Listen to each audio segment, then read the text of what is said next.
You've probably heard the famous Quranic story of the sleepers of the cave, right? A group of young believers who slept for centuries to escape persecution. It's a tale of incredible faith. But what if I told you that hidden inside this well-known story is a puzzle, a deep, mind-bending code that changes absolutely everything we thought we knew about it? Okay, let's get into this. So, you know the traditional take, right? It's basically seen as this Christian legend about faith, about endurance that the Quran adopted to teach a moral lesson. Seems pretty straightforward. But yeah, it's not that simple. Not at all. See, the chapter kicks off by warning against certain claims made by Christians. And guess where this legend comes from? The Christians. So the big question is, why on earth would the Quran tell a story that came from the very source it just told you to be wary of? It just doesn't add up. I mean, the Quran couldn't be more blunt. In verse 5, literally right before the story begins, it says that what they're saying is but lies. So let's get this straight. It calls their claims lies, and then immediately launches into one of their most famous legends? How is that even possible? It's a massive contradiction. So this is where you gotta scratch your head, right? Why call them liars and then immediately turn around and tell one of their most famous legends? Is this a mistake, a contradiction, or is there something way more clever going on just beneath the surface? So how do we crack this puzzle? Well, according to the analysis of Dr. Hani, the key is realizing the Quran isn't contradicting itself at all. It's hiding something in plain sight. And here's the best part. You don't have to go looking for answers in other books or ancient manuscripts. The Quran gives you the decryption key itself, right there in the following verses. It basically tells you how to read what's coming next. The whole key is one single Arabic word, zina. Now, zina means an adornment, like a decoration or even makeup. Think of it as a beautiful outer layer that's put there on purpose to cover up what's really underneath. It's a deliberate concealment.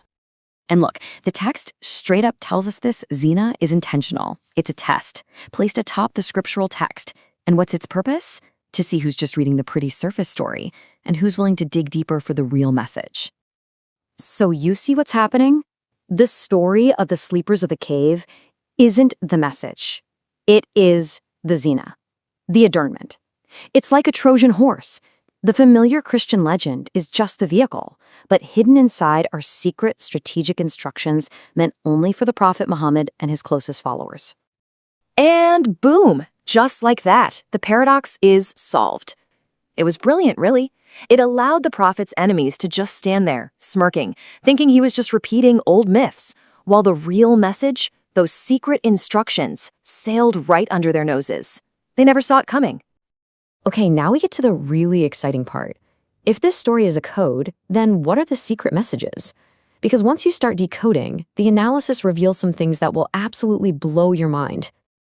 The first bombshell has to do with who the characters actually are. We've always been told this is a story about one group of heroes, but the coded meaning?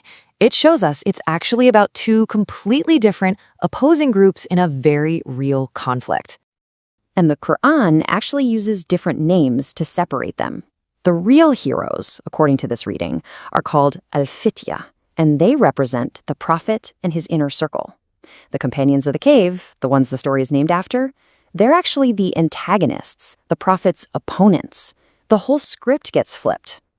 You see, this means the Quran isn't just telling a nice story. It's using this legend as a secure channel, a way to pass on critical warnings about enemies, give instructions on how to stay hidden, and deliver strategic guidance to a new community that was in a very dangerous position. Now, let's talk about one of the most iconic parts of the story, the number 309.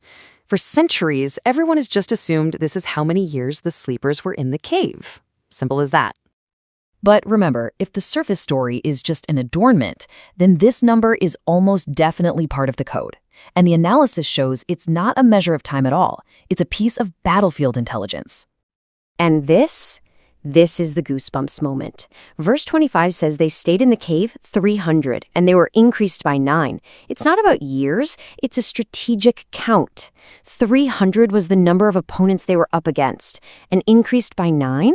That was the most chilling part, a warning that there were 9 hypocrites, 9 traitors, working from inside the Prophet's own community. This wasn't a history lesson, it was a live intelligence briefing. So, what does all this mean for how we read the Quran? This analysis doesn't just change one story, it suggests a completely new way of understanding how the whole book communicates. The implication here is just staggering. This whole method of using a popular fable to hide a coded message, this analysis suggests it could be a fundamental key to unlocking the strategic layers hidden inside all of the Quranic stories. All of the Quranic stories. I mean, the strategy itself is brilliant. It's a 3-step process. First, you take a story everybody already knows. Second, you embed your secret instructions for your own people deep inside it. And third, and this is the genius part, your enemies just hear the familiar fairy tale. They roll their eyes and dismiss it as a myth, and they have no idea they just listened to your secret battle plans. Ultimately, this completely reframes the purpose of storytelling in the Quran. It shifts it from being a book that just repeats old legends to being a dynamic, living text that's delivering concealed, vital guidance to its followers, all while hiding in plain sight. And that leaves us with a really powerful question. Have we been missing the Quran's strategic genius for centuries? And think about this. Which is the greater sign of reverence? To accept the stories at face value, or to search for what could be a masterwork of divine code, hidden just beneath the surface?